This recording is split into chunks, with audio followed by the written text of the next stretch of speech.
Hey, I'm Duke on Twitch. If you want to support the channel and GreenSunsZenith.com, you can find my Patreon, merch store, and singles store where you can buy singles through TCG Player or Card Hoarder in the video description. If you want to get in contact, you can also find all that info in the description below for things like donation deck lists or just wanting to reach out. Alright, let's get right into it. Hey team, welcome back to Dukes on Twitch. Back today with Turbo Depths with a pretty straightforward list. Obviously we're looking to pretty much have just a plan A of making a Turbo Depths through Stage and Hexmage. I know there have been some builds with things like the new Eldrazi where you can on cast remove counters to then cast something equal to the amount of counters you remove. So with Dark Depths 10 mana, which is kind of cool, but I feel like it's a single point of failure on Dark Depths. So the only card that I've really added into this list to try out, because I've been running into a lot of sack effects, especially Sheoldred's Edict, is Bowmaster, which I think is still pretty well positioned in the format. But I did want to have a way to get other tokens in the deck without having to go towards a Saga build, where I would probably then want to be sort of a Mox Diamond build, and there's therefore more of like a slow depth build. So I think Bowmaster is just a pretty easy addition. This deck isn't running like the extra Duresses in the main deck. We are running one Forest and one Swamp, which I'm not too sure about. I feel like you could just go all in on moon effects. Like if we're getting mooned, having the Swamp and the Forest is nice. Obviously Forest allows us to Sylvan Scrying for Boseiju, but I kind of feel like I wouldn't mind like not having the Forest, because the Forest is a little bit awkward in the mana base, especially when you're really wanting to go turn 1 Thoughtseize off Urborg, turn 2 Dark Depths Hexmage, and Forest doesn't really add anything to that. We also have 8 sources here, which could provide you the green for Scrying. You would then have to find a second green source for Boseiju, but yeah, interesting to see how the basics go and where it comes up. So the 4 Verdants, the 4 fetchables. I'm not playing Underground Mortuary, I believe that's what it's called. I don't want a tap land in the deck. We're running Echoing Deeps, which is kind of tech I wanted to try out as like another version of Dark Depths, and also another version of Sejiri Steppe and Bog, which is nice. So if there was another way to play around Sheoldred's Edict, then I would like to play around with like 1 or 2 copies of Elvish Reclaimer. That'd be cool. Boyd, welcome. Hope you're well. Wiltron, hi Star Mike. Good to see you all. And then the sideboard is pretty much, yeah, pretty straightforward as well. Like Force of Vigors for the really fast combo decks. And then we also have Collector Ouphe to back it up. Safekeeper for any sort of Swords to Plowshares decks. Big fan of Safekeeper. We then have Leyline. I was going to play Surgicals, but I kind of like Leyline as just turning off the graveyard as a whole. Dismember as just nice removal for things like Magus, but then also anything from Troll to Stoneforge Mystic. Duress, again, combo. Karakas I think is worth having in the list. I always feel naked without it, so I like to have it Karakas somewhere in the 75, but for mana reasons I like to have it in the board. And then Tower the Magistrate, just nice against a lot of the sort of Kaldra decks. Any sort of deck where I'm going to be up against colorless flyers, which it's probably more so for D&T these days or Stoneblade decks, but we'll see how Tower goes in this league. But one thing that I do really like is just it's a lot of playsets, because all I'm looking for is that classic Depths, Urborg, and Hexmage, and then anything on top is gravy. So I'm typically a pretty aggressive person when it comes to mulliganing with Turbo, because I really want to make sure Turbo Depths, play points, nice, that we have access to, you know, a turn 3, turn 4 combo at worst. Because I think there are some really good decks out there if you're wanting to play a bit of a slower version. Yeah, the Bowmasters was kind of it makes a token, which is good for the issue that I've been coming up against, which is Sheoldred's Edict. And it also seems decent at being a target for removal, especially the blue-white decks. If they spent a Swords to Plowshares on Bowmaster, I'm pretty happy with that. Yeah, I think this deck could definitely roll with the Blooming Marshes instead of like all of these. You could even run Blooming Marsh and then have 2 extra slots, because if you just replaced the Bayous and 2 Verdants, you then have 2 Verdants to play around with and still have the Forest and Swamp. Yeah, I don't mind, like, I think if I was playing Blooming Marsh, I would play a copy of Yavimaya, because I think the upside of having Yavimaya as just turn 1 Yav, turn 2 Dark Depths, turn 2 Stage, and having sort of a 5th Urborg effect like that is worth the downside of something like turning on Submerge or having another Forest in the deck. Especially if we're not a mana denial deck, the downside of, say, going after their green mana and then playing a Yavimaya isn't relevant.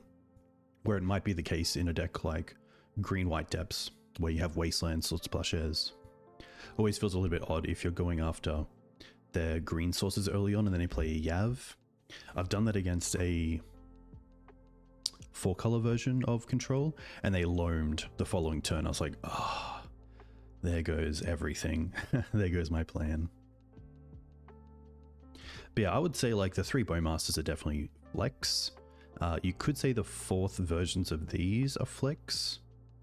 Potentially the Forest, but I do like the thought of Forest allows you to go scrying into Boseiju without needing 2 disposable sources of green. And then potentially like the mana base, like what is it?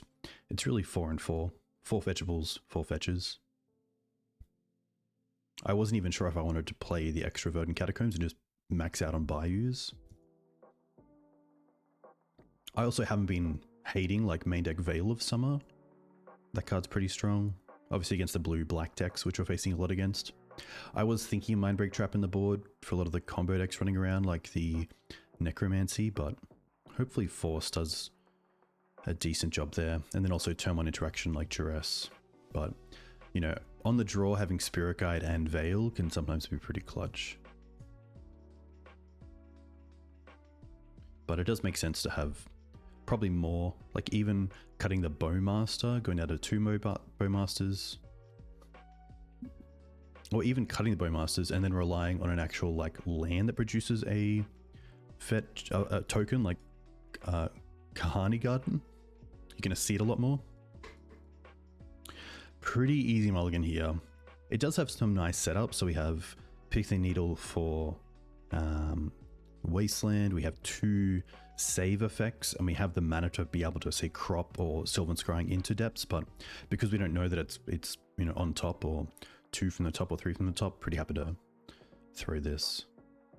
Okay, so here we do have 2 pieces of the combo, which is nice. We also have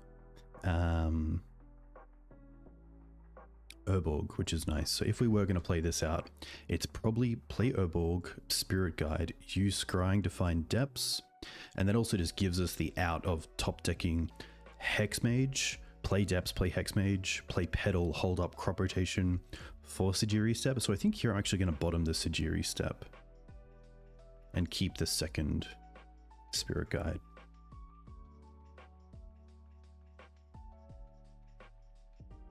Okay. Pretty happy to be up against a Flooded Strand deck if this is going to be sort of a blue-white control deck. Well, that's 1 piece, which is really nice. So let's go Urborg, Exile Spirit Guide, play Scrying. And even if they were a Daze deck, we'd be able to pay for it, which is cool. Hey Jide, welcome. Hope you're well. I don't want to play the Petal because I suspect they're a Prismatic Ending deck, and holding up crop does benefit against Wasteland, but we also have Spirit Guide for that, so.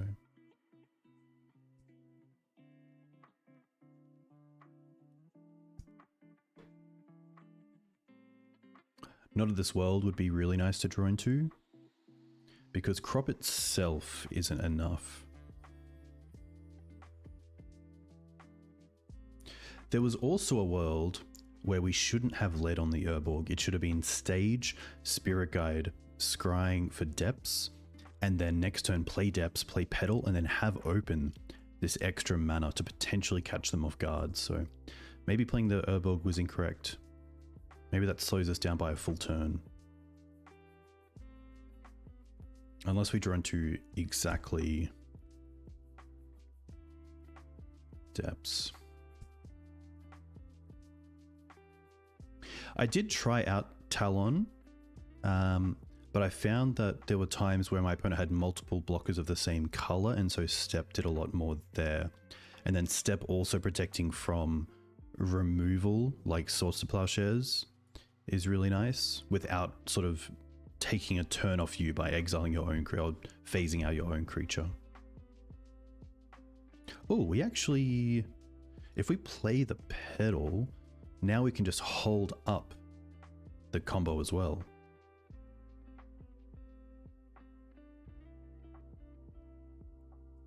So if they tap out for like Teferi, then we're looking pretty good. Doorkeeper Thrall. Okay. That is a flyer. But this is most likely going to be a Dreadnought deck, potentially. Wasteland. Okay.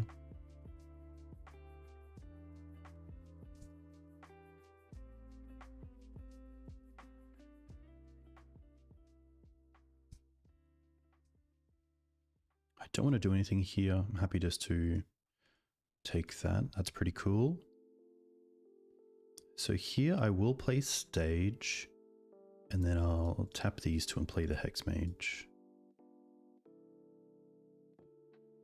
And then we still have open copy with the Spirit Guide if needed, or crop rotation.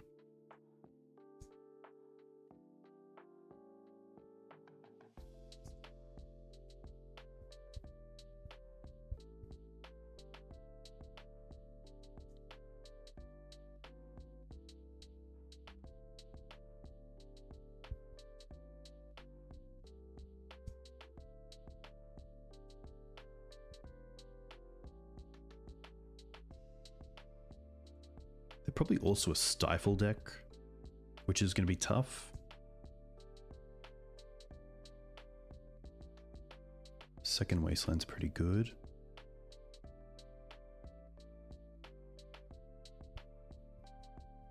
But yeah, I do think Talon has its place. Dreadnought. Okay.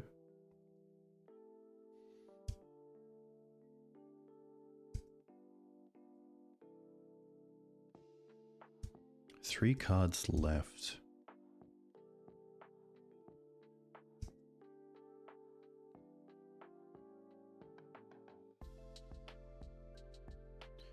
So if we're not going off this turn, we're probably taking at least 13 damage. So if we use Hexmage and target the Dark Depths,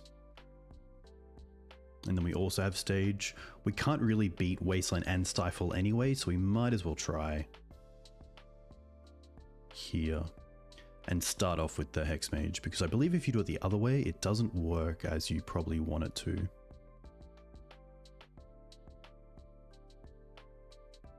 Okay. Interesting. And they allow us to untap. I don't mind playing Echoing Deeps here as a copy of Dark Depths.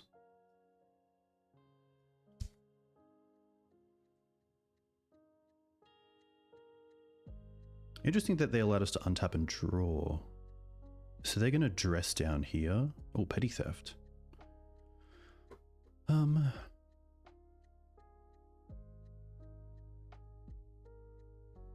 And they have two cards left.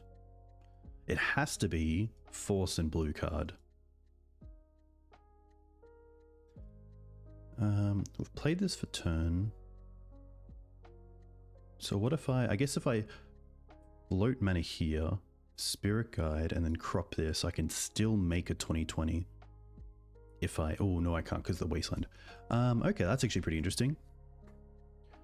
So I wonder if just in case, we should make the 2020 no, because then we have to then choose if they let it slide. I think we just try to go for it.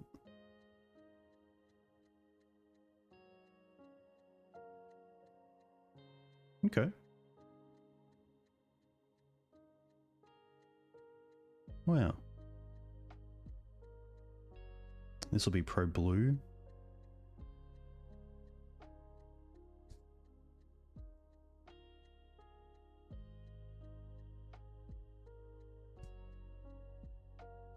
Wow, okay. They just didn't have, they really, I mean, they found the wastelands, but interesting that they really relied on the borrower and they didn't even use one wasteland to try to interact and maybe make us use the stage.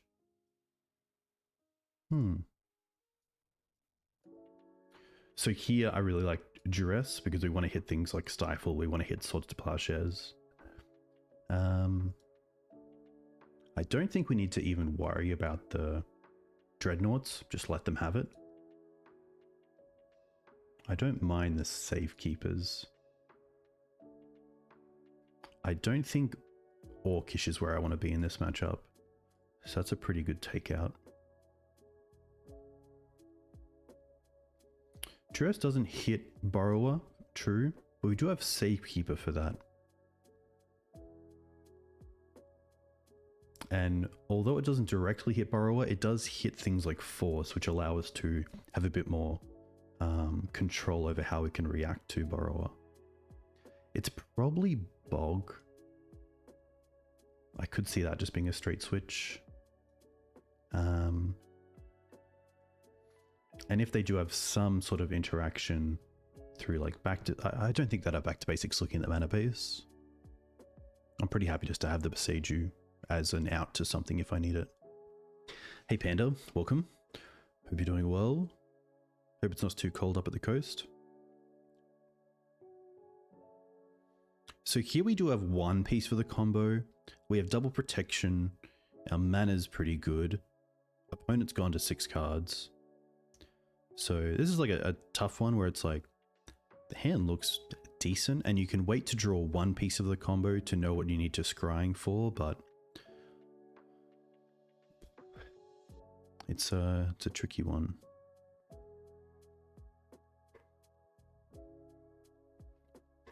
Played blue-green with Nadu Shuko over the Swords to Plowshares. Very nice, that's cool.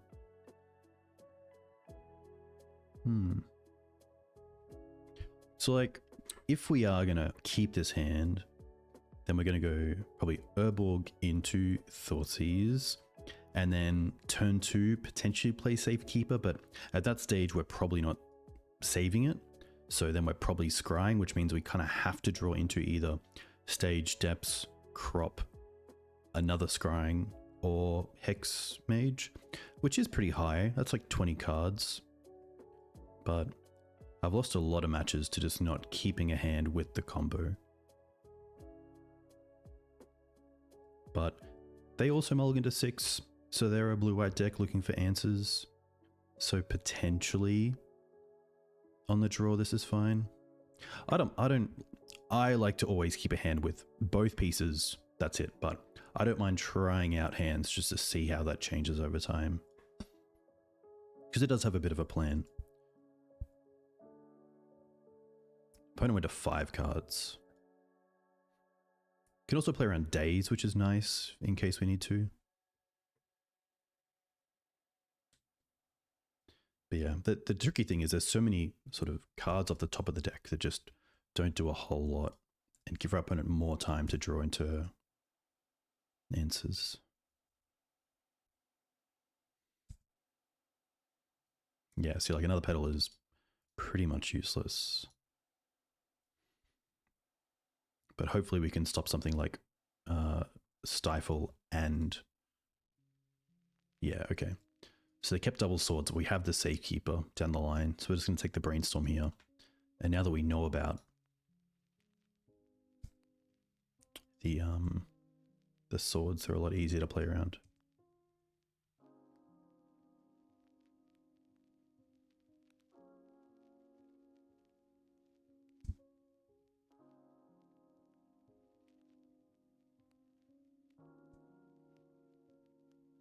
At least from a Dreadnought perspective, we know that 2 cards off that.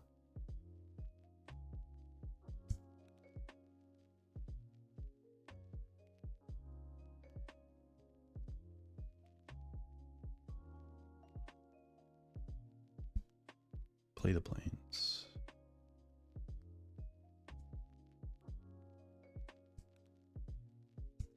Alright, here's go time.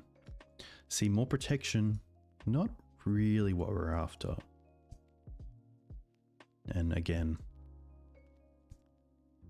a really good showing of, you know, make sure your hand has a really good plan.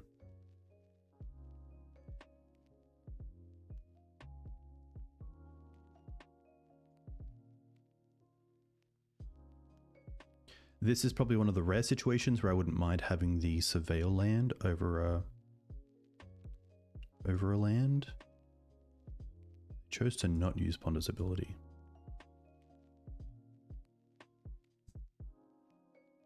Yeah. See, I think this is really strayed from our favor. But with the mana we have, I'm pretty happy to play out the Safekeeper here. Probably just get rid of the forest.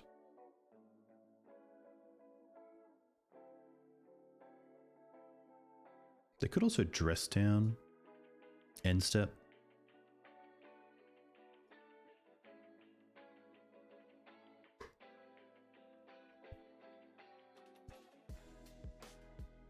Alright, there goes 1 swords.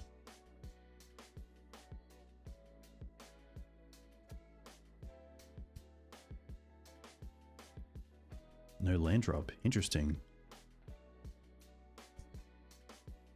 Okay, there's depths. So that's actually really nice. So let's go.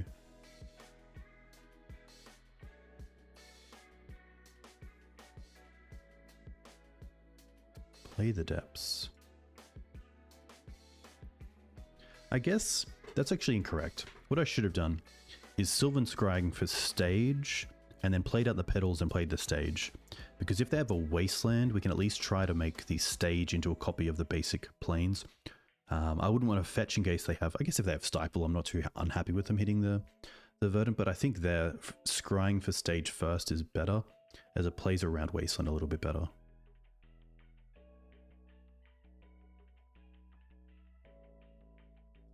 So just because of wasteland, I'm not going to Scrying this turn. We still have the mana next turn to be able to Scrying and stage and go off, so I'm also not going to attack into a Doorkeeper Thrall.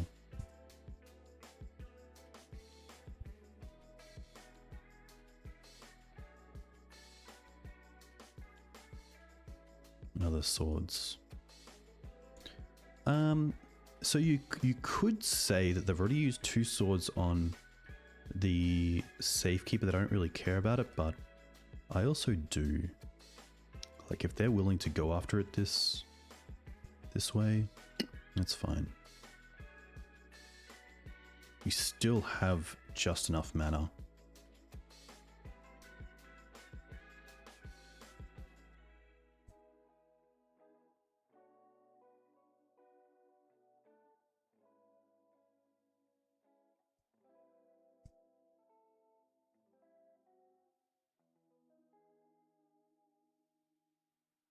Soul Guide's fine. It's really nice that this is a depths deck that doesn't worry about the graveyard. Lands obviously has Loam. Green-white has Reclaimer and Knight to some extent as their main threats outside of depths. But this deck outside of Echoing Deeps thankfully doesn't use its graveyard.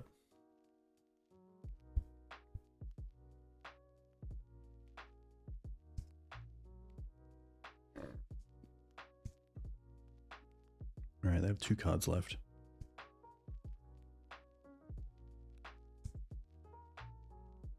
Okay, so all we're going to do here is Scrying first.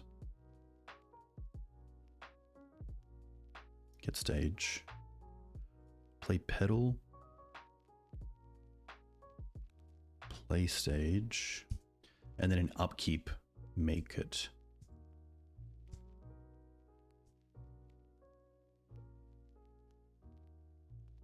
Unless they draw from this Soul Guide. Yeah, I'm happy to do this in response.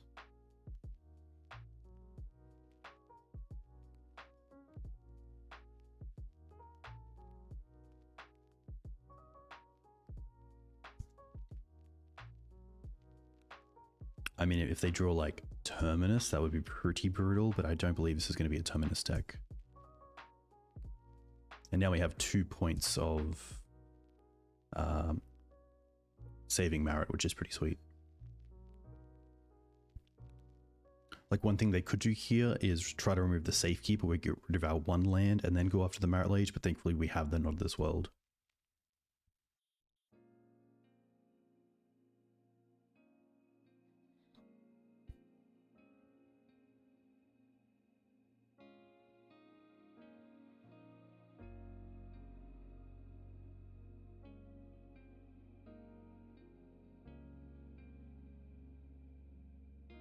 There's Wasteland.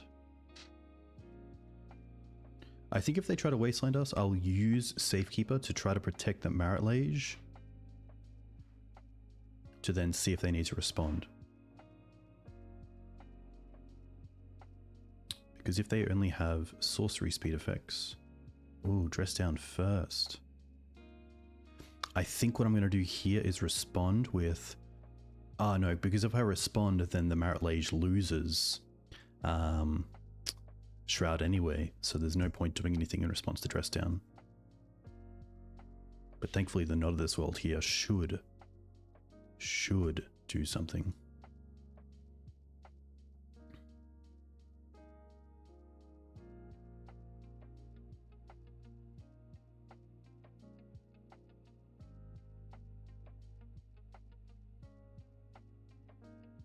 Nice.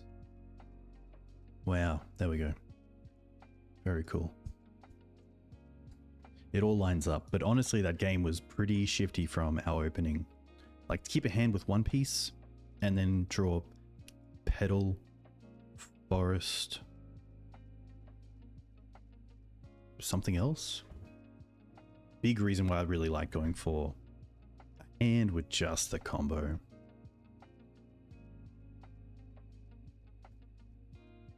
Alright. On the play, which is fantastic. Look, we have 1 piece of it. We have some nice protection, but no. Mana here, unfortunately, is a no-go. So, okay.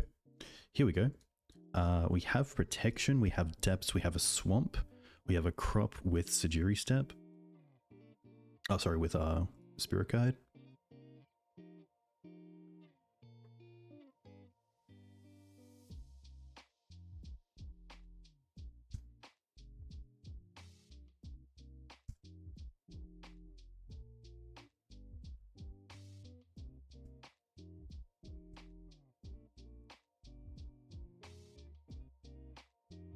Taiga.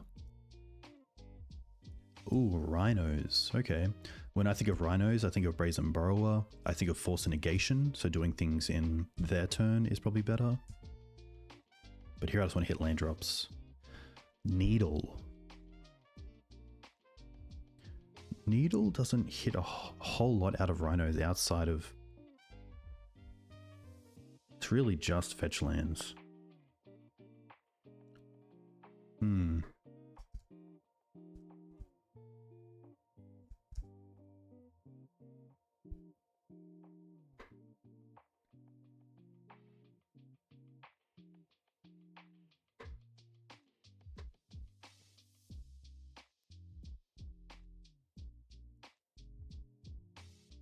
Quick think.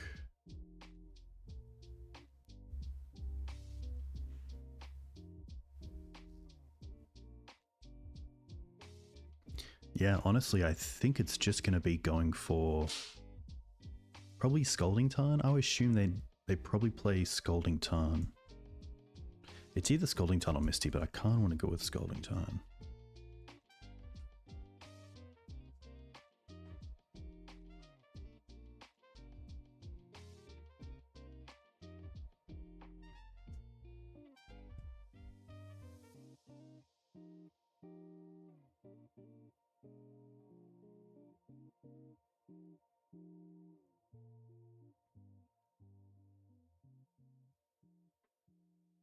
So we have 2 mana.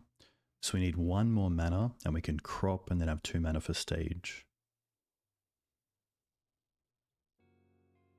Oh, they play Wasteland. Rough.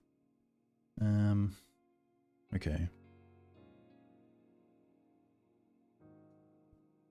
I think we just go for Dark Depths again.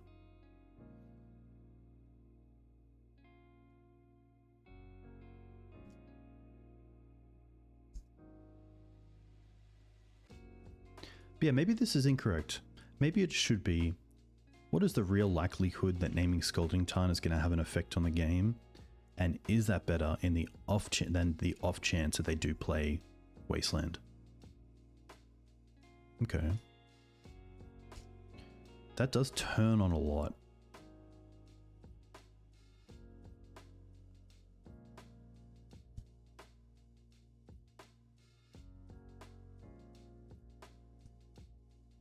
Alright, I'm going to show you a trick here, and this is actually pretty sweet. You can tap this for 3 and remove an ice counter. This goes down to 9 bad boys. It's pretty cool. Here we go. Oh, is this like an ice? Thankfully, tapping down here, it doesn't do anything against both Stage and Hexmage.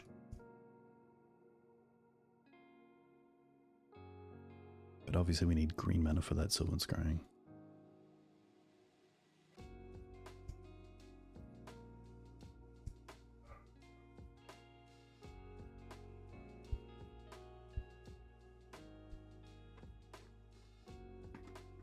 Ah, it's Misty.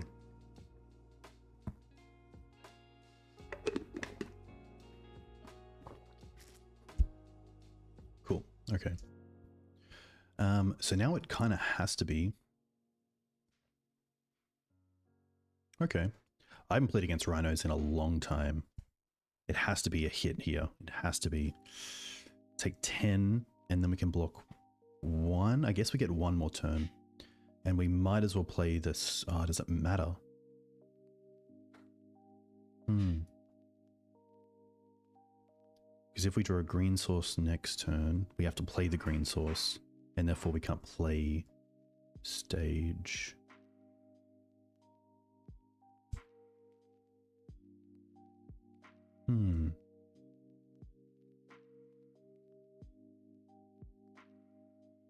Yeah, I don't think it's worth showing that we at least, even play Step.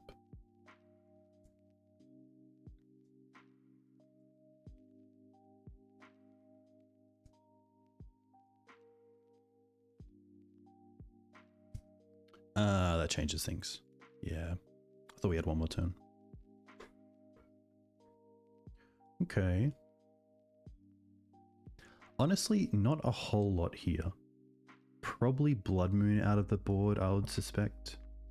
I do like the Nodless Worlds for both Petty Theft and also Fire Ice, so just tapping down. The Bog is a pretty easy cut. Ghost Quarter, I don't mind seeing that they did have Wasteland.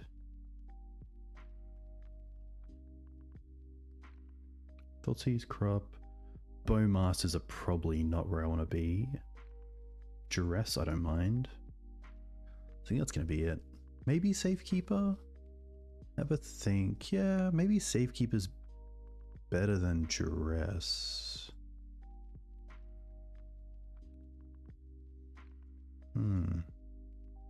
I could see Duress coming in over 1 knot and 1 needle. I don't mind that. Okay, look, we do have like turn 1 Thoughtseize. Turn 2, we have so we have a Swamp into Thoughtseize, into turn 2 Scrying for Depths, and then we have Swamp, Lotus Petal for Hexmage and Depths. So I'm pretty happy to keep this.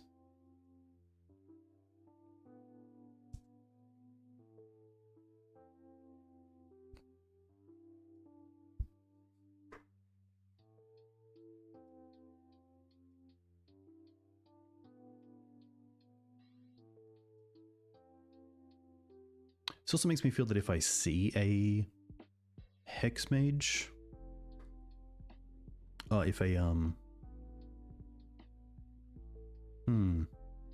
This is tricky because it is instant speed. The borrower we can potentially find, like we have a lot more ways to draw in 2 ways to save ourselves from borrower than we do of slowing them down off the outburst. So I don't mind just taking the outburst here.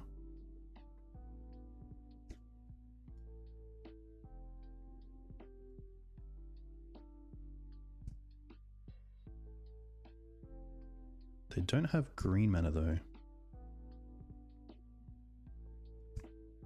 But I guess the Lauren Revealed can find that. Echoing Deeps. Okay.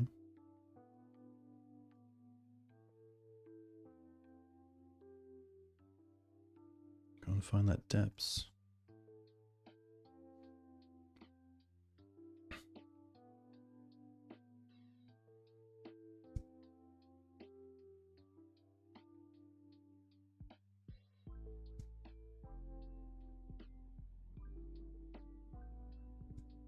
I wonder if they play the Wasteland Pass. I feel like they... I guess they have the Borrower as well.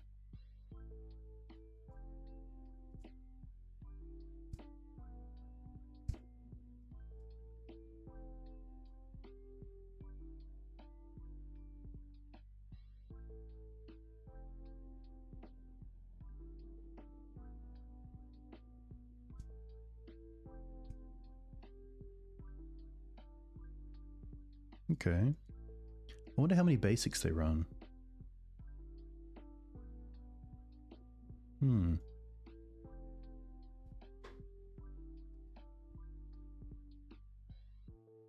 Probably a few, seeing that typically they're a Blood Moon deck. I still don't mind playing the Ghost Quarter out this turn.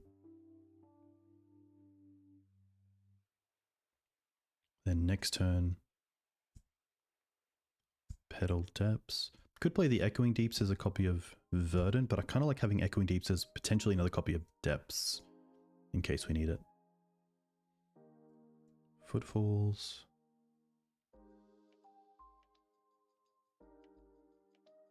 Folk.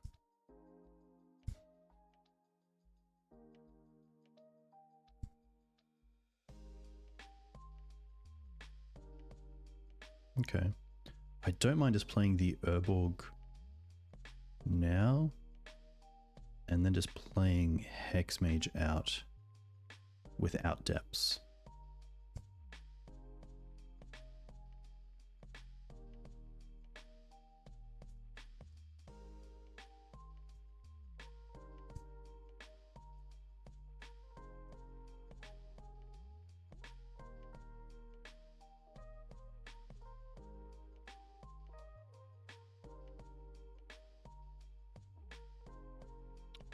We don't care about this, so that's fine.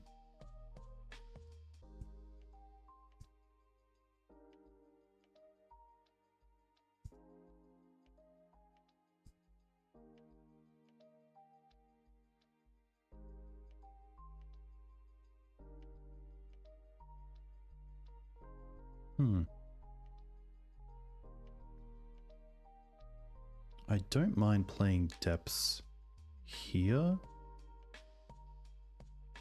And then potentially playing the second Hexmage. I don't want to attack just because of Outburst.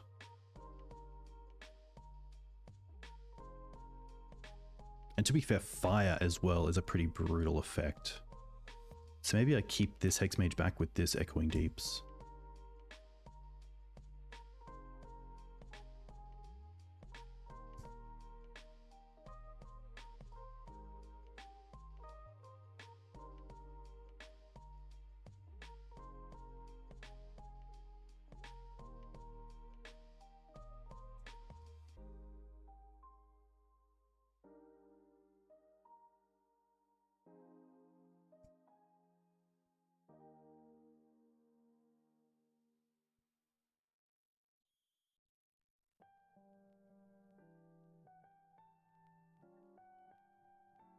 Ooh, okay.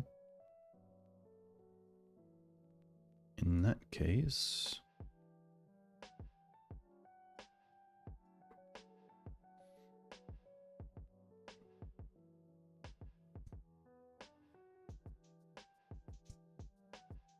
Now we have crop rotation for Sejiri Steppe to save ourselves from the Borrower.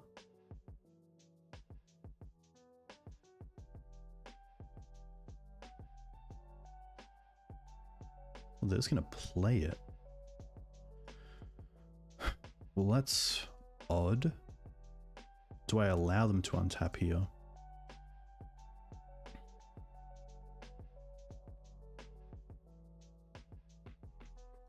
I think we go after the Wasteland now, and then sack one Hexmage to the depths.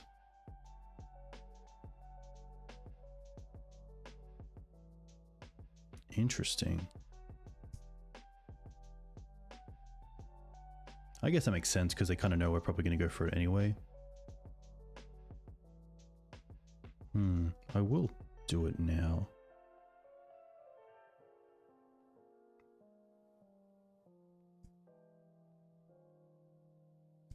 And I mean, we have crop rotation open, or we just have crop for another.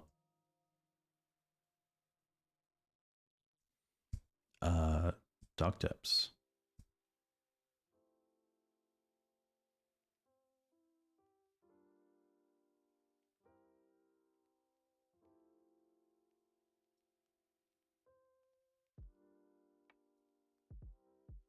Get rid of the forest because that turns off Submerge.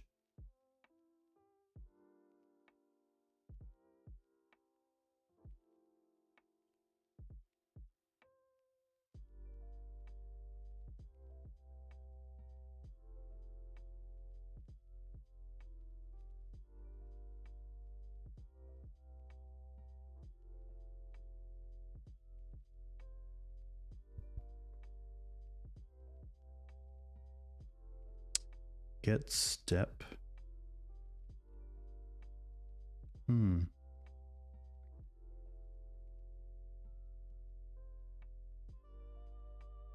Yeah, let's get Step. I was going to get another DD, but I think this is fine.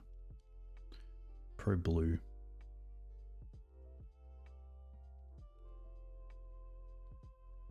Oof.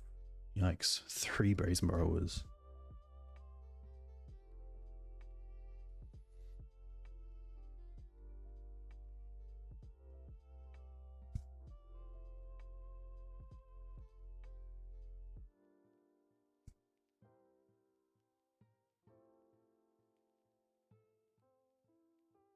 Copy depths, and we're just going to make it now. And pass back.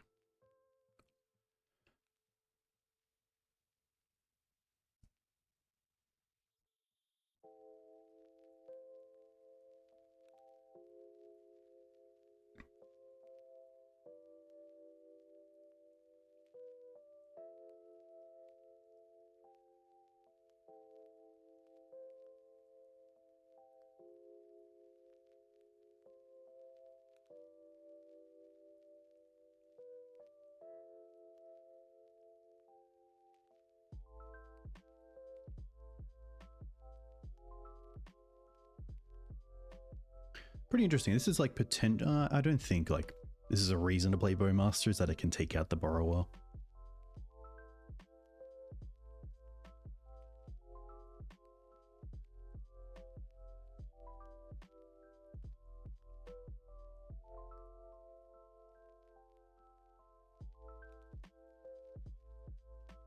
Could just be a tap down.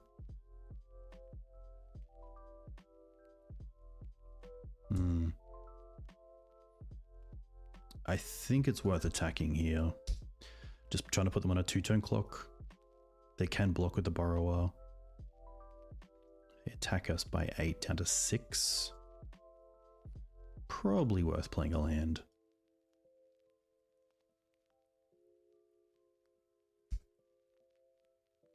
Okay. Forgot about that one.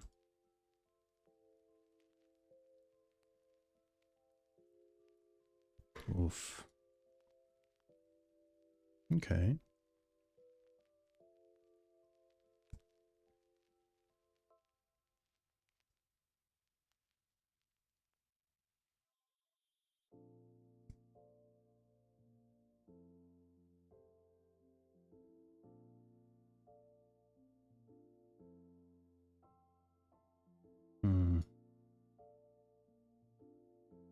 tough.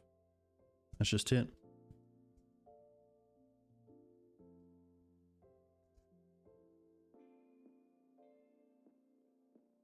Tough. Little too much hate. Especially the quick clock as well. Definitely not easy one to play against. But yeah, cool to see Rhinos back. I think Vexing Bauble was pretty good against them. So they'd want to have a good out to Bauble.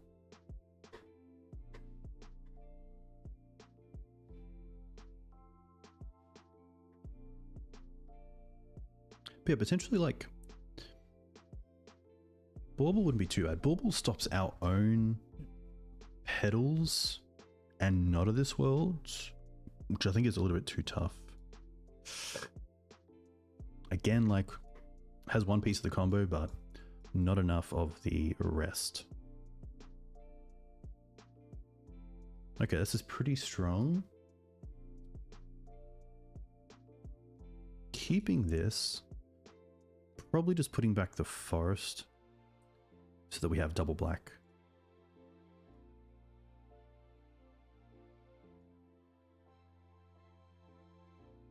Ooh, okay. This might be a tricky one with Cloudpost. Let's start with Thoughtseize. Leading on the Bayou also means we hold up Crop Rotation next turn, so that if we draw into Depths, we can crop for Urborg and then play the Hexmage.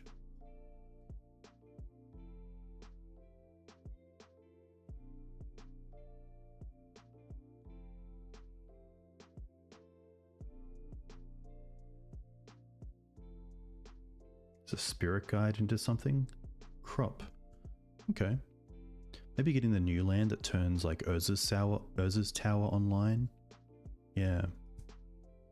Maybe they have rings? Yeah, that's why.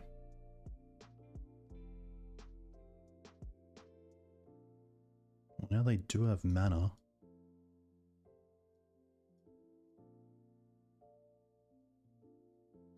Vexing Bauble. That's fine. Scrying. I guess we play the Swamp.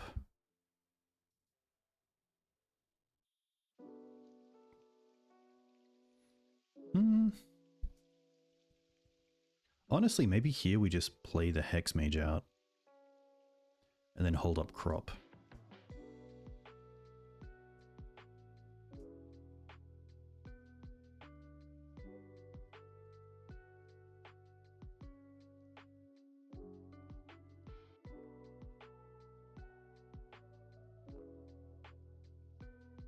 Flute. Okay.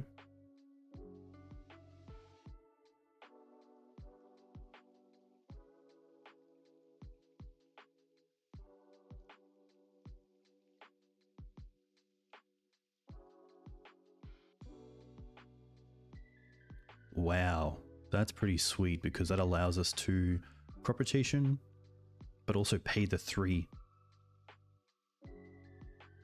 Oh, they can't be activated. Okay. I guess this still allows us to hold up crop rotation for Dark Depths and then just have the mana for it, so.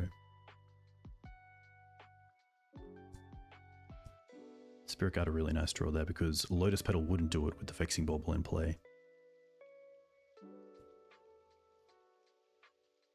I'm happy to see what they do with that turn.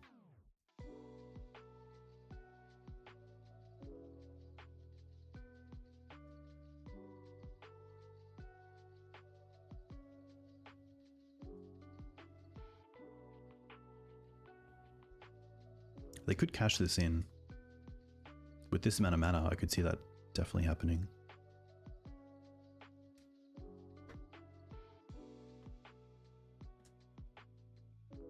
I'm gonna have some popcorn. Hey Ben, welcome.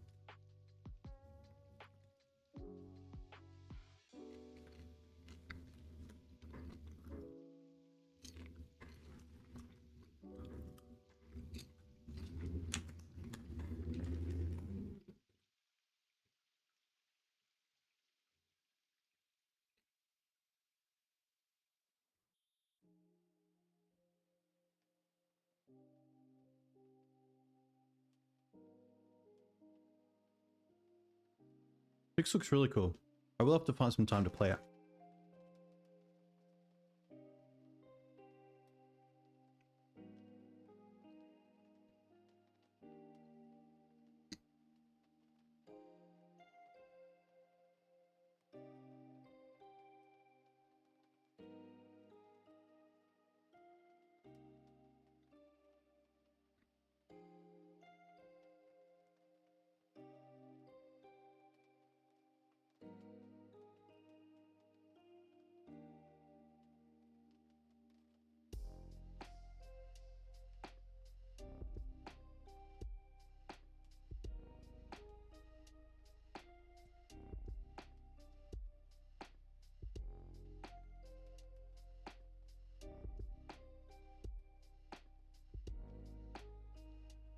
What you got, opponent?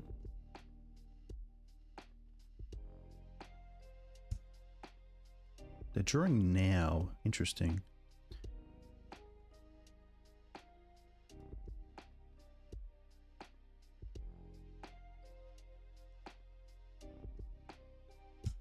Yikes.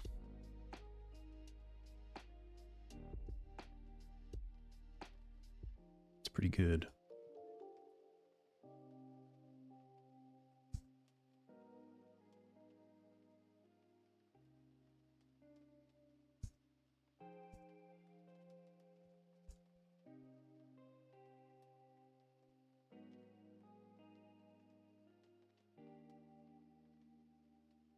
At least we can play Urborg and then go for depths, and then over time get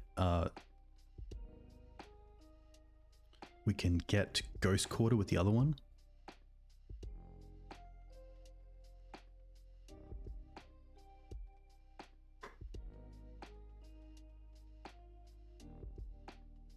Hey Joey, thanks for the follow. Hope you're well.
I guess like Pithing Needle would be pretty strong. Petal is fine. I'll play Petal now.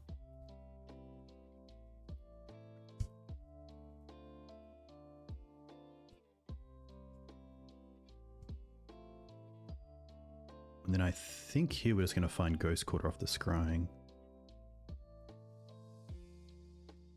And play it. Potentially taking out the Karakas now in case they have like another Vesuva. They probably run an Echoing Deeps though, so...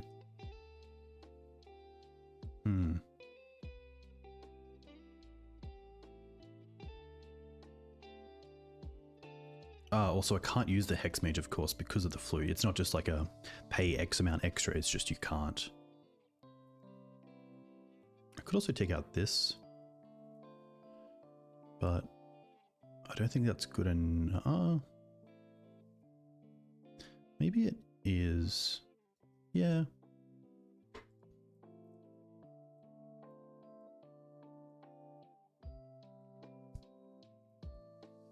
Because now the tower's only tapped for 1.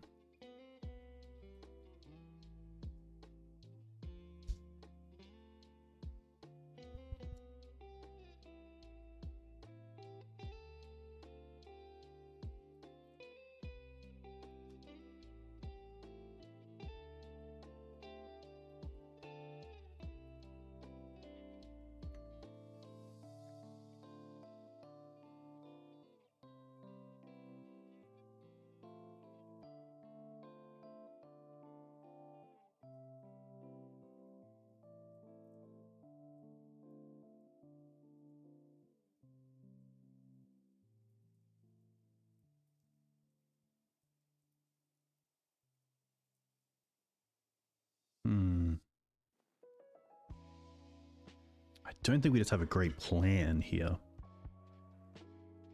I do like the forces. Dismember's interesting. Duress is pretty interesting. Bowmasters are a pretty easy cut. Bog, I don't think we want Bog either.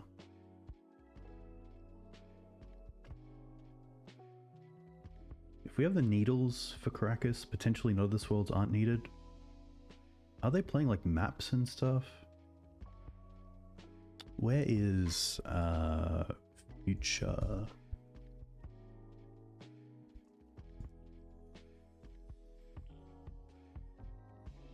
Futurism.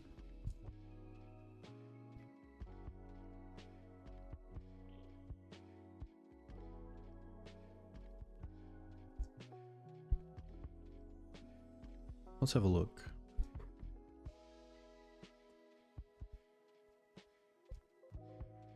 Not there. That is all good. We can look at tabletop, go back.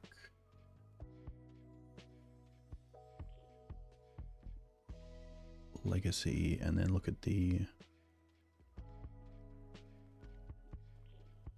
There we go.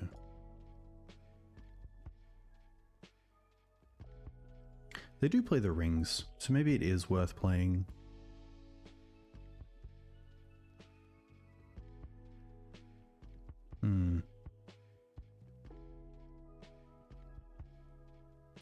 Yeah, I think it's worth playing the Collector Ouphes. Safekeepers are kind of just nice over the Not As Worlds. I don't mind this.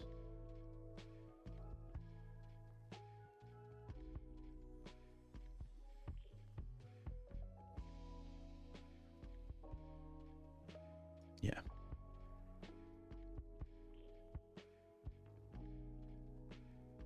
We have one crop. We have a Thoughtseize, but not too... Yeah, only one piece potentially. Okay. This is pretty good. Keep this. Bottom the Force. And then we just have Duress into Hexmage. If we see anything really scary. We have Needle. 2 flutes. Okay.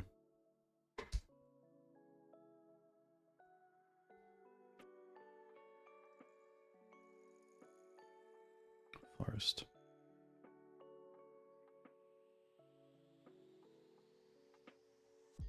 Bauble off the top.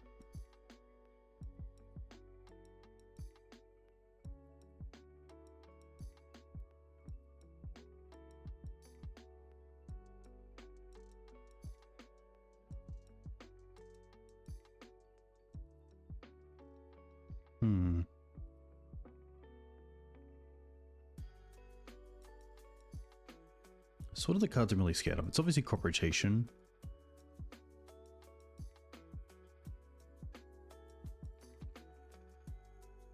This doesn't matter because they can't respond. I honestly think we just make it at 6 and 6. If they find crop, they find crop.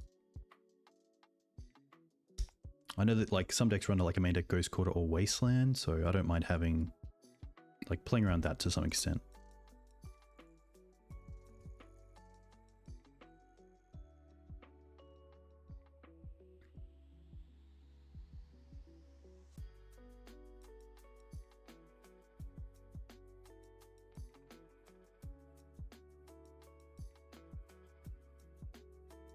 Okay, nice.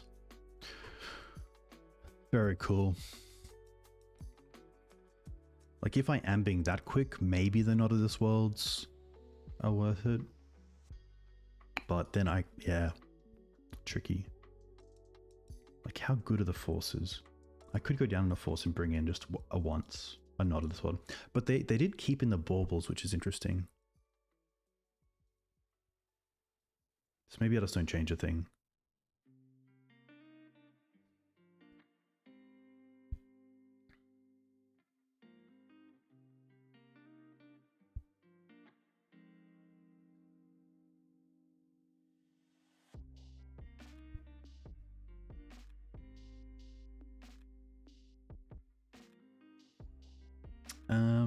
Interesting. Okay, so we do have depths and then double crop with a land turn 2.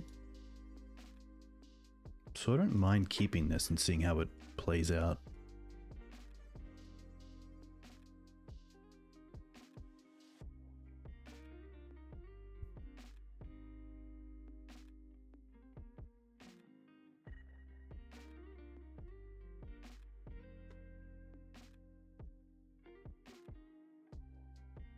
Yeah, they do seem to cycle through their baubles pretty quickly, so maybe it's a case of not enough to bring in.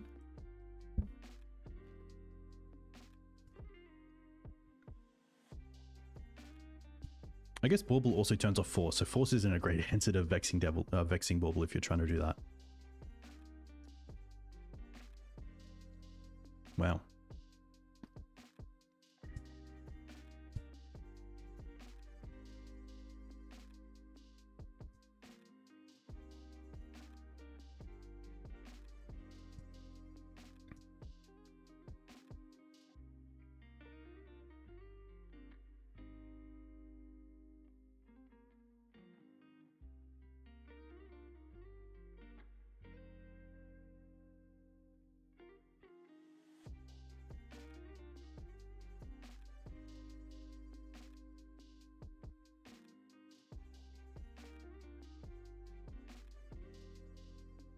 I think here we just pass with the spirit guides open.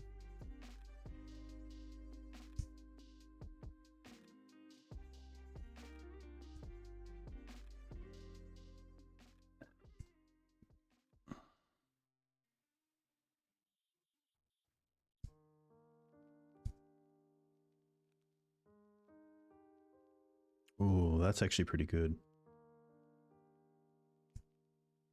That's true. Thinking about the One Ring, potentially it is just worth it.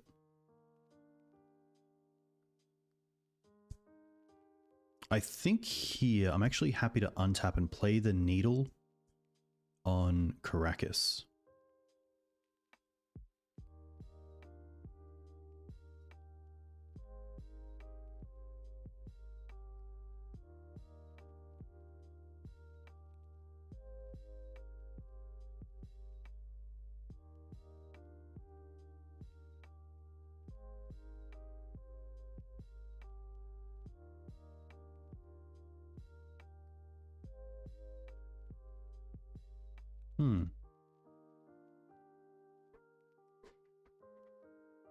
I could make the 2020 here. I do have another depths, and I would get a land off this, probably a Bayou, which means I could just hold up because this comes in untapped. Yeah, so I could actually just be like, oh, I don't have the spirit guides here, and then pass with Bayou for crop open with spirit guides again.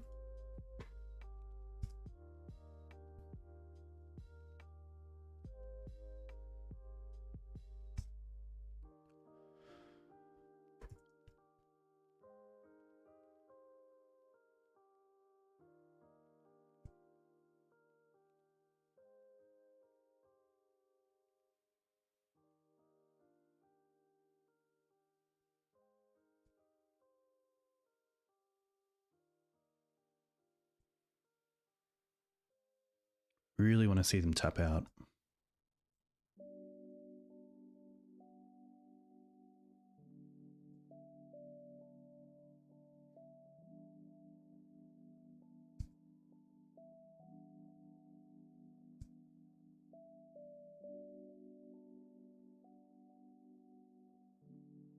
I wonder if I'm supposed to get rid of the Ghost Quarter here.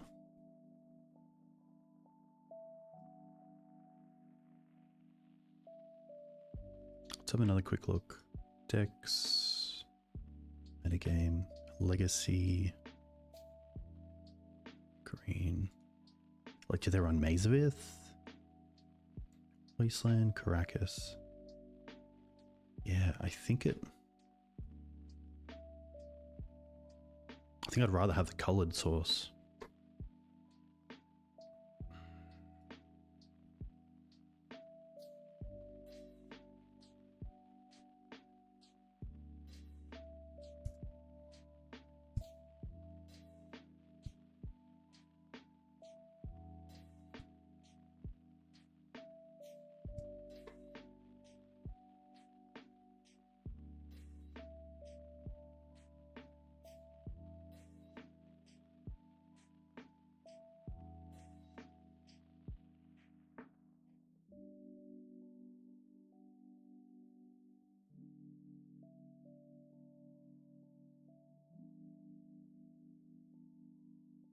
Wow. Alright, I guess sometimes jamming is just, I guess, to be fair, we're playing Turbo Depths, so jamming is just correct. But yeah, I think probably sideboarding there is, you could work towards Bowmaster. Even small things like Glimmer Post, like being able to just attack for 1 or 2 to get them down to 20 again, buying you a whole turn is pretty huge. Okay. Here we have like turn 1 Stage into Needle. Turn 2 we can Scrying for probably Urborg. And then we just have Crop turn 3 with Not of the Swap. That's pretty good. Cloud Post is sweet. Yeah, Futurism. Their build is really cool. Turn 1, Stage into Needle, Wasteland. Turn 2, don't play a land, Spirit Guide into Scrying, get Urborg. And then, yeah, turn 3, Crop with Not of this World.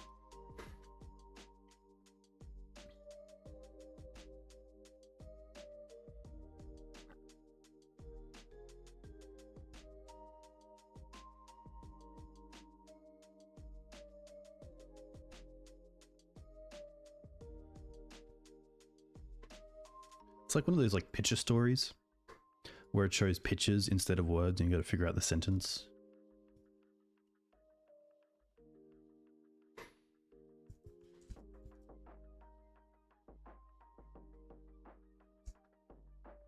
We also have just Spirit Guide here to go and get Bojuka Bog if we really need to.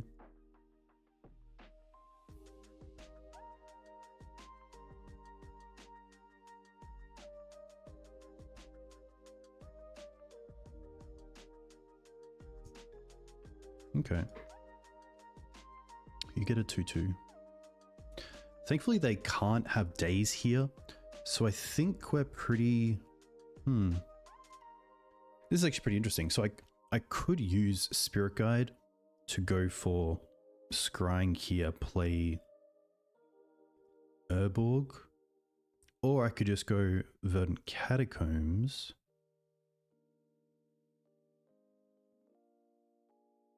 No. Yeah. Verdant Catacombs. And then the following... No. Yeah. Sorry. I need to visualize this.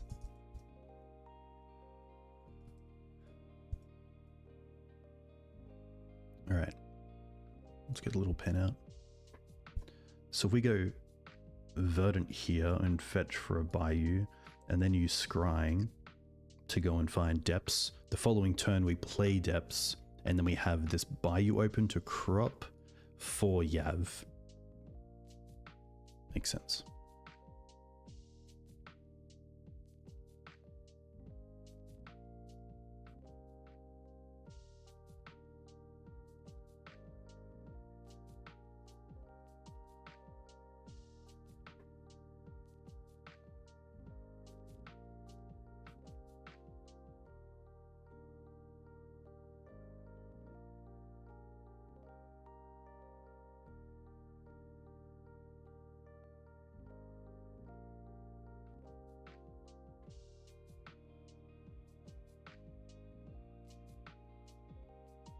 Seems like some sort of bug deck. I've been really wanting to build a Psychic Frog deck with Loam. Wow, Bob. Okay.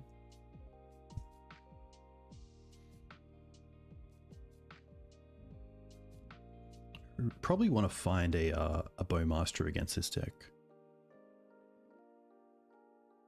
Thoughtseize. Thoughtseize is actually really good because we can play the Depths, but then we can Thoughtseize them now, and then also hold up Spirit Guide, crop for Urborg, and then just Dark Taps them.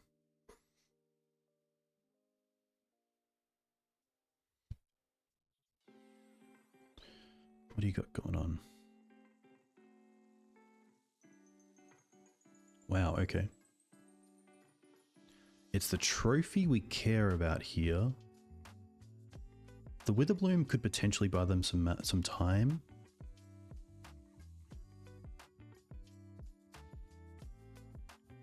But yeah, I think we just go take the trophy, and then now we Spirit Guide, crop away the Bayou.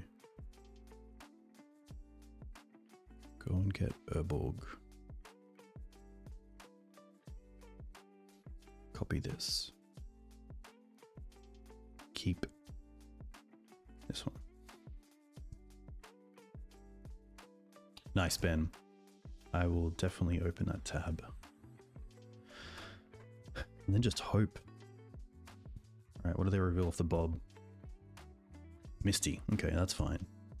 So they really have one draw. I guess they can use the Witherbloom, but they just... okay. So this is a matchup where I expect probably the Dismembers to be pretty good, the Not of This Worlds to come out. I don't want to change too much. They seem just like a green-black fair deck.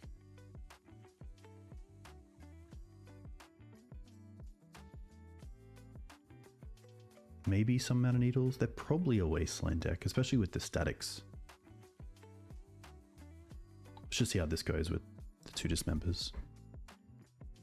Like, maybe Bog isn't relevant.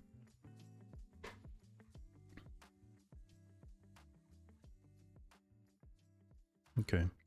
This hand doesn't really have anything going on. We don't have any of the combo pieces other than Hexmage, so pretty happy to mulligan this because it has no way to find those pieces. Sadly, this hand has two pieces of the same side, so pretty happy to mull. No. Okay, what do we have here? We have Scrying, and we have... okay, pretty happy to keep this. We're gonna keep...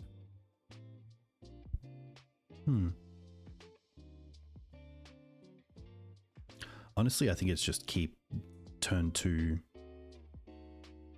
yeah, turn 2 depths.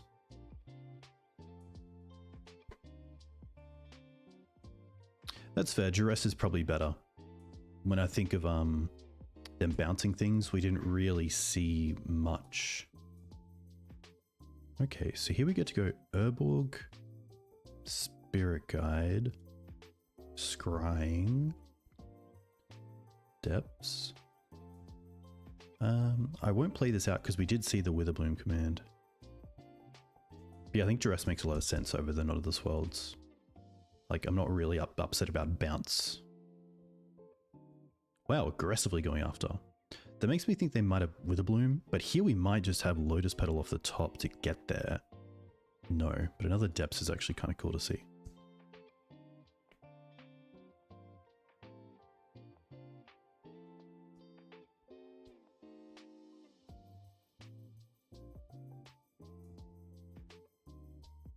All right.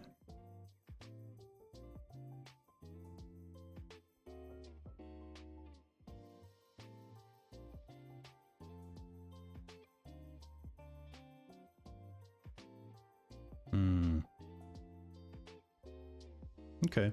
Well, we can try to win through Hexmage and Bowmaster beats.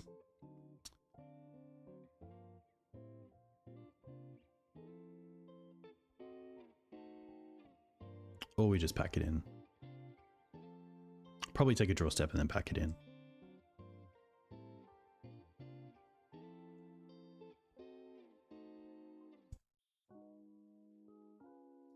Yeah, I don't mind casting this Thoughtseize and seeing what they're up to, and then...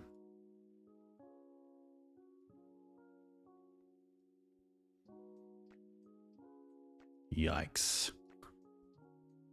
Yeah, that's going to be a...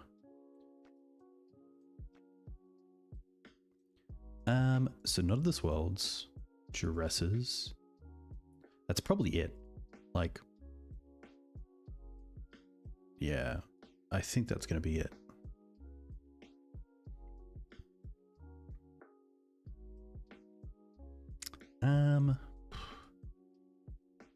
Look, it's kind of nice that it has the Bowmaster, like,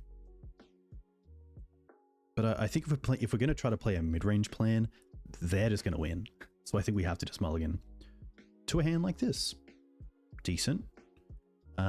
It doesn't have green mana, but I'm probably okay with that. So let's go scrying down and start with...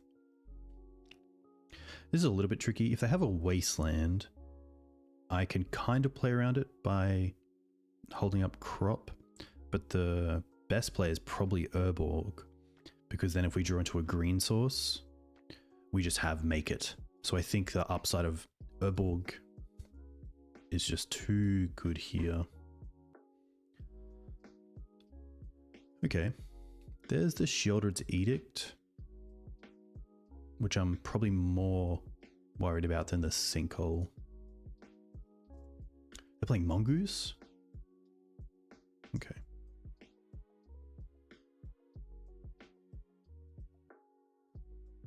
Interesting. They don't play the Wasteland.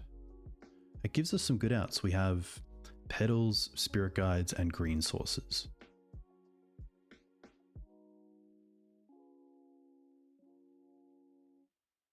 Stalker.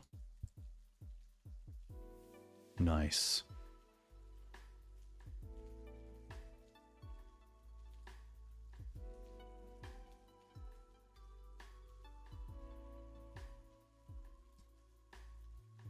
Because they have the Wasteland here, we should just go for it right now.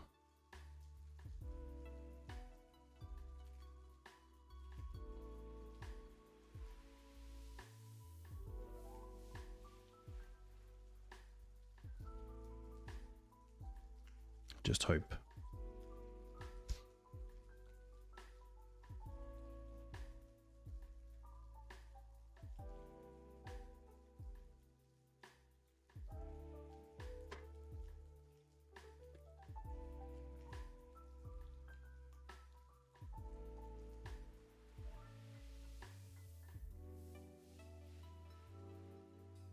All right. We try to finish this 4-1, that'd be pretty cool. Pretty sweet list from our opponent. Sinkholes, Nimble, Mongoose. 2 lander, not really looking for this. Okay, this is a lot better. We can keep this. And I think here what we want to bottom is the... Tricky. I think it is... It's probably... It could even be the stage. So there's a few things to think about here. We definitely want to go turn 1 Thoughtseize. Potentially off the Bayou, but I don't mind going off the Swamp, as it gives away less information, and it's also just a land that isn't going to get wastelanded, but at the same time, we're not too worried about wasteland, other than Hexmage is only castable off Bayou and Swamp. So we could drop the Spirit Guide, as that really isn't doing a whole lot here, and that way, if they, say, have 2 disruption spells and Thoughtseize us back, take the Hexmage, and we bottom the stage, then we don't really have a way to combo off. So I think the play here is drop the Spirit Guide, and then we have 2 ways to go off, plus of course the Hexmage. Which I think, again, if we're going to go for like what's the best top deck, it's probably crop rotation, because then we can crop into Urborg, play Depths, play Hexmage. We're going to play the Bayou first.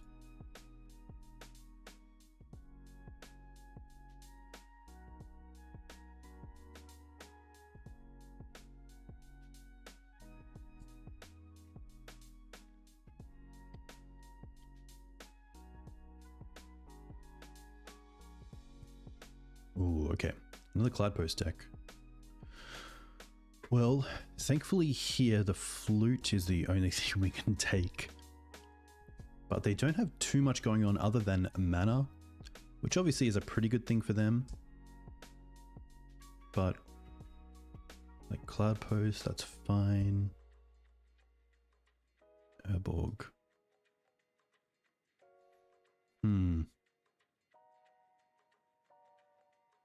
I guess I don't mind that.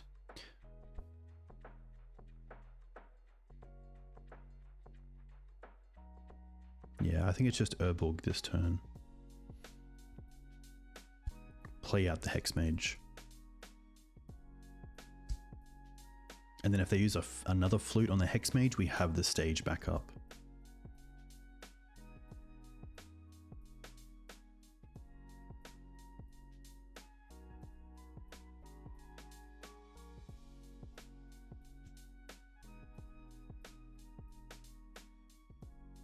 play Depths.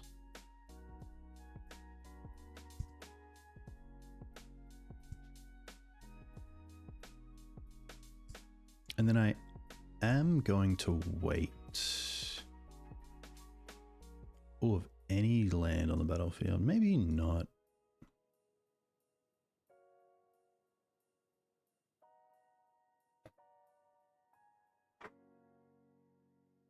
Yeah, if they draw the ring, that's not too bad.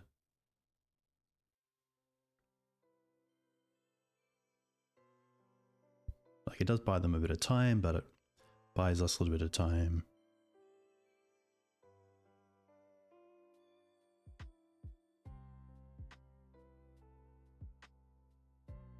Six mana, Spirit Guide.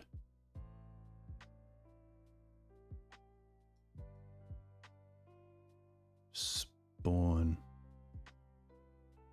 Ah, wow. Then get Karakas.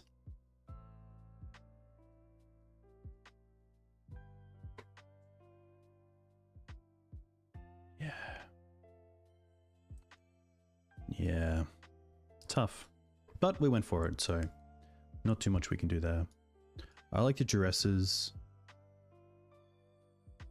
I probably don't mind the Ouphes. I will keep in the Bowmasters this time. Go down on the Bog.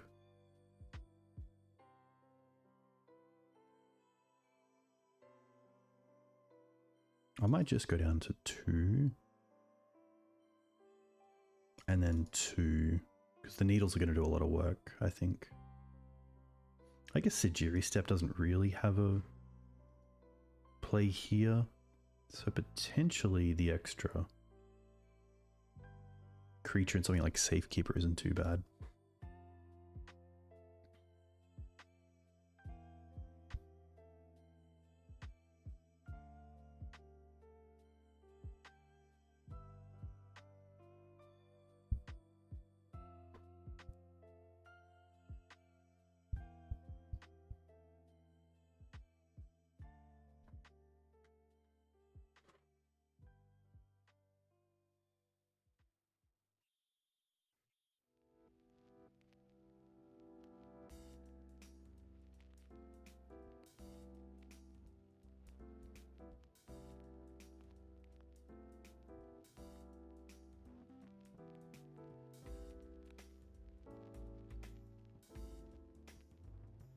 Right. On the play. With a hand that doesn't do a whole lot.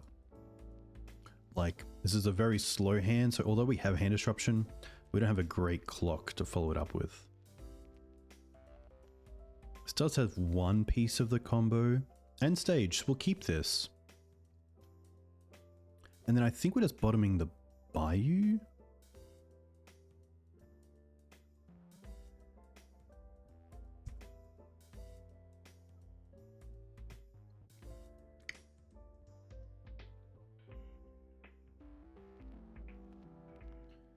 Thoughtseize you. Okay. Maybe just take... I don't really want to see 2 flutes. We do have the Ouphe for the ring, so... Especially with Safekeeper. Yeah. Okay.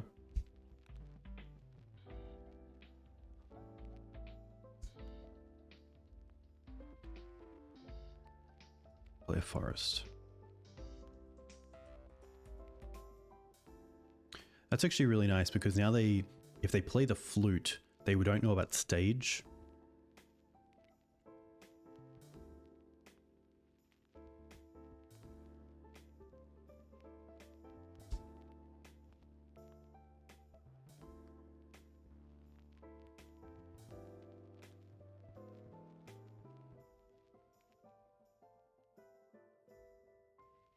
Let's play the flute now.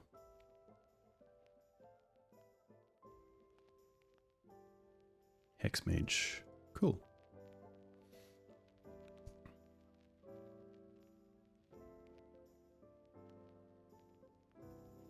Play Safekeeper.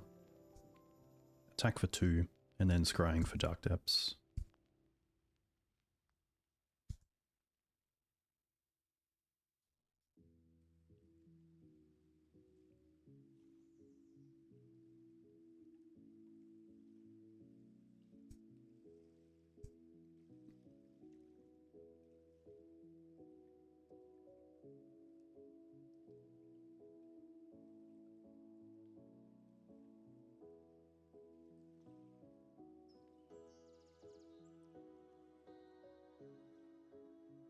Bog's fine.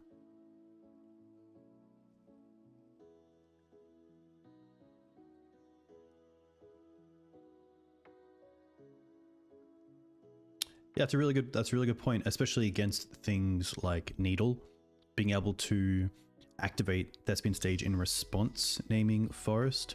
If they then name Forest, the Thespian stage or Forest in play can't be activated, but future versions of Thespian stage can.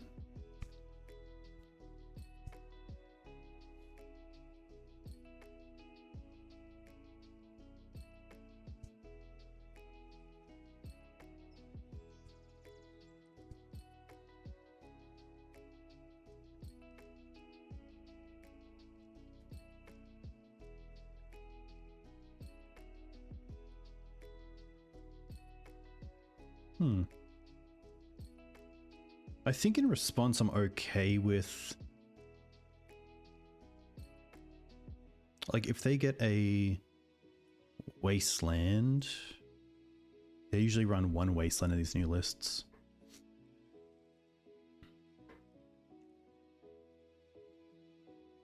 They're probably just trying to get Ring online,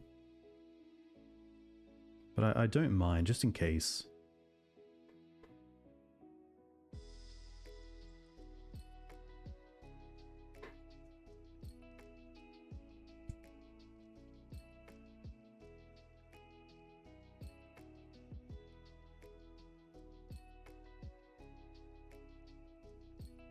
Especially knowing Karakas is in hand.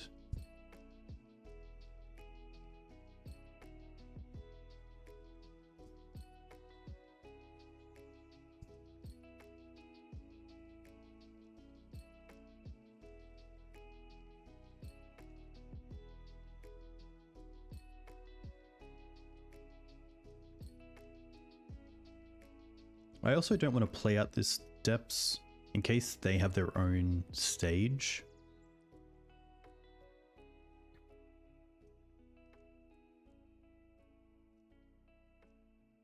I kind of hope this is a copy of the ring just to get protection for a turn.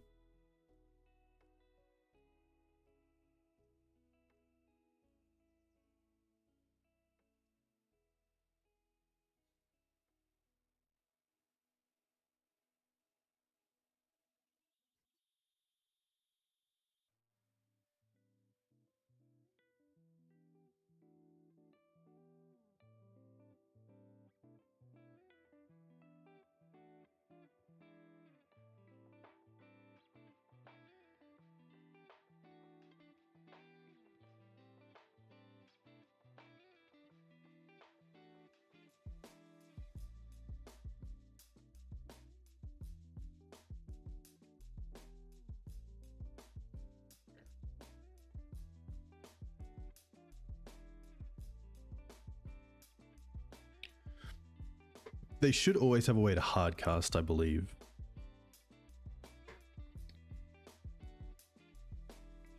I think it's just going to be Verdant. And then pass back.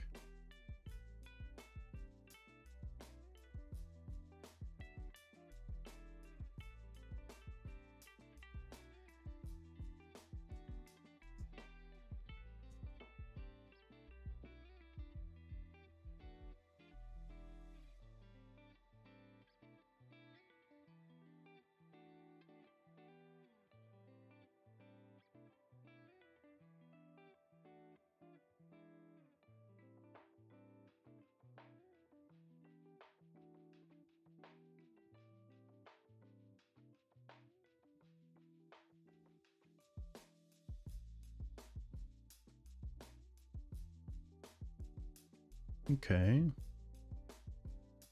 think response here we just target this and sack this.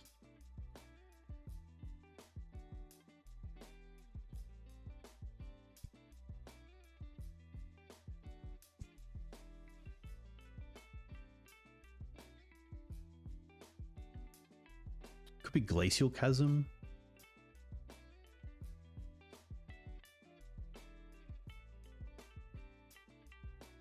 Glimmer Post, interesting.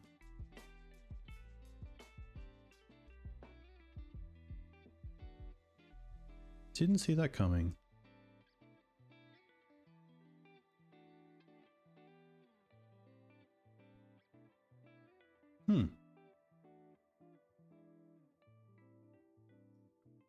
Yeah, maybe they meant to click on Chasm.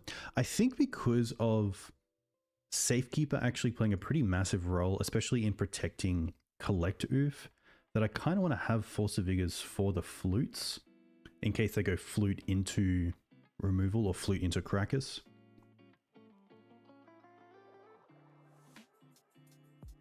Like maybe I go down on Petals just because of Bauble potentially.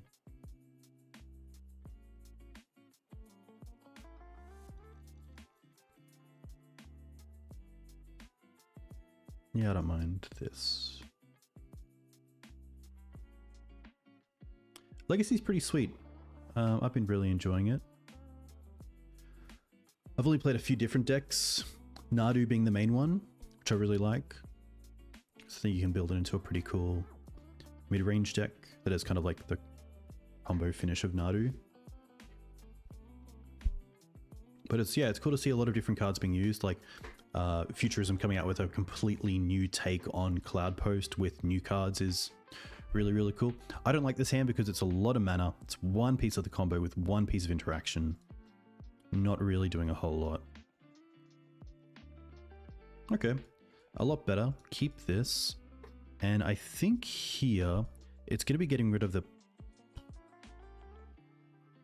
Petal. Like we do have a turn 2 with this.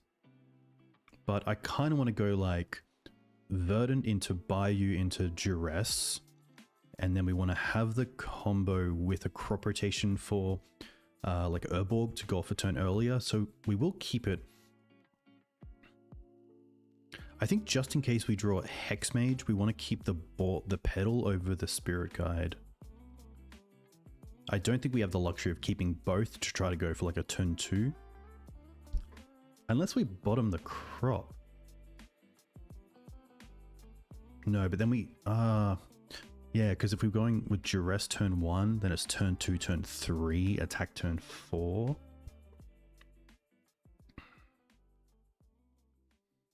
I think it is a Spirit Guide. A little bit tough if they do have the turn 1 Bauble, but I'm happy to take that risk on the basis that Lotus Petal is a little bit more flexible with the mana it creates. But really cool to see this version of Cloud Post running around.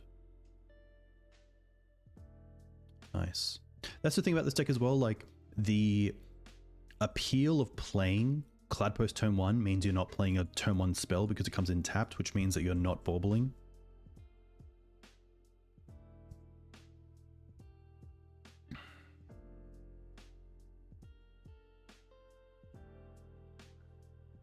Go for Bayou.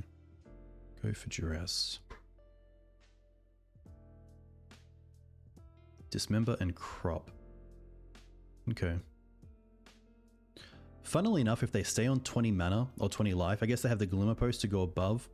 But Dismember does buy you a full turn because you pay 4 life, go to 16, but then Marit Lage only attacks you for 15, so you go to 1.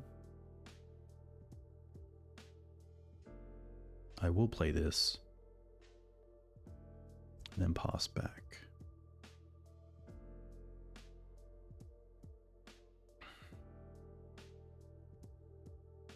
Another post.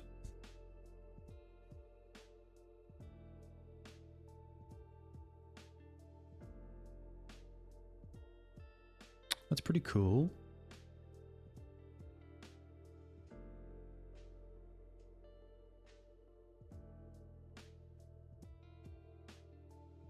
I'll play a Depths.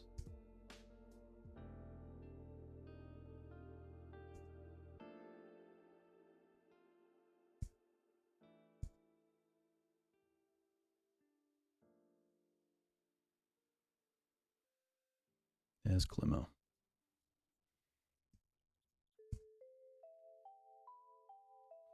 I don't think it's worth giving them a color here.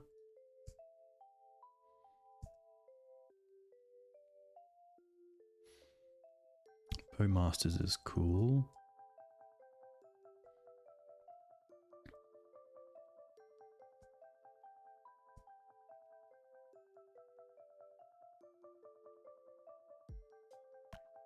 Karakas is fine because we do have access to Ghost Quarter. Oh, and Bowmaster is actually the 3 that we need here. 1 to face and then attack for 2. Like, is this really a threat that they want to dismember? Probably not.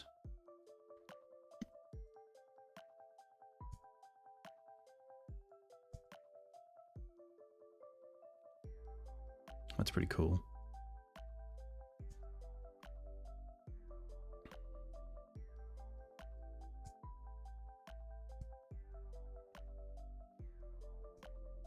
And then I don't think we're playing anything here.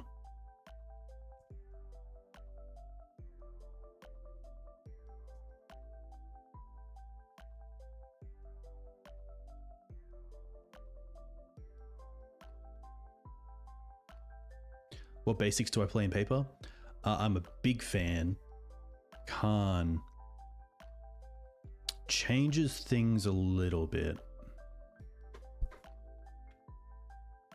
I do like beta lands, especially the Mark Pool pinkish island.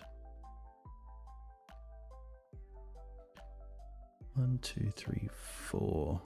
They can actually lattice here pretty much if they wanted to. So I think we float this for a green.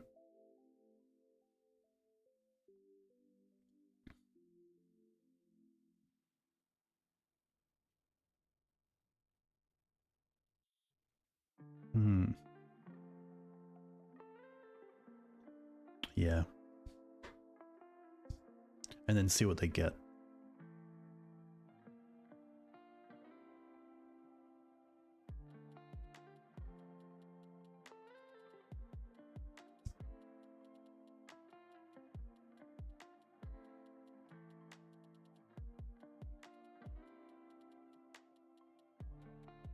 They should change phase before they cast anything.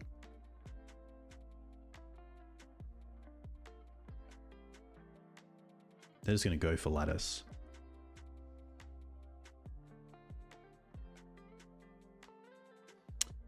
Is this an issue? Like, is this an activated ability of an artifact if the lattice is in play?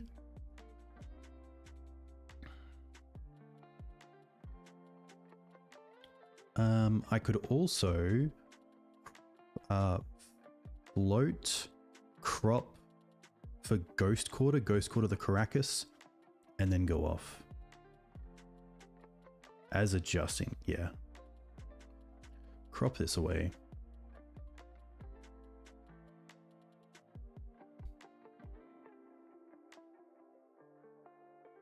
Get Ghost Quarter.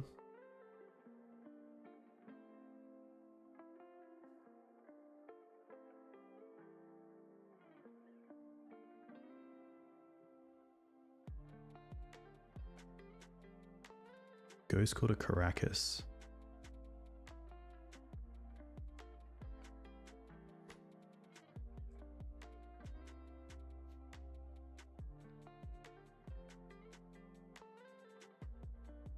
This would have been a lot different if they had changed phase to the second main phase and not allowed us to loot.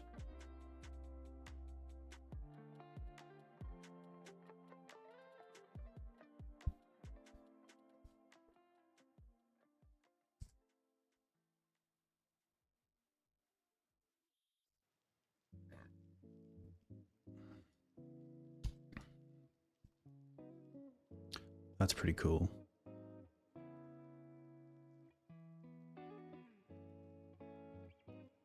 But it's not over. 4 cards. They've played the Nexus. I believe they've played the other post.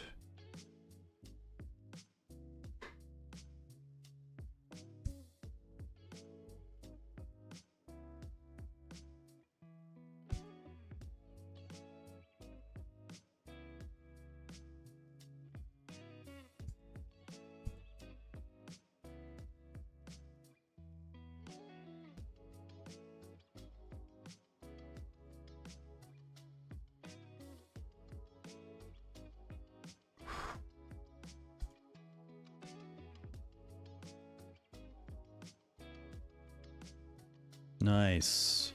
That is pretty sweet. Nice. Very cool. I went 4-1. Which isn't too bad. Yeah, the Dismembers are... The Bowmaster doing a bit of work there, which is nice. So running it back, looking back at the deck, I think overall it performed pretty well. We had a lot of mulligans, and that's my choice.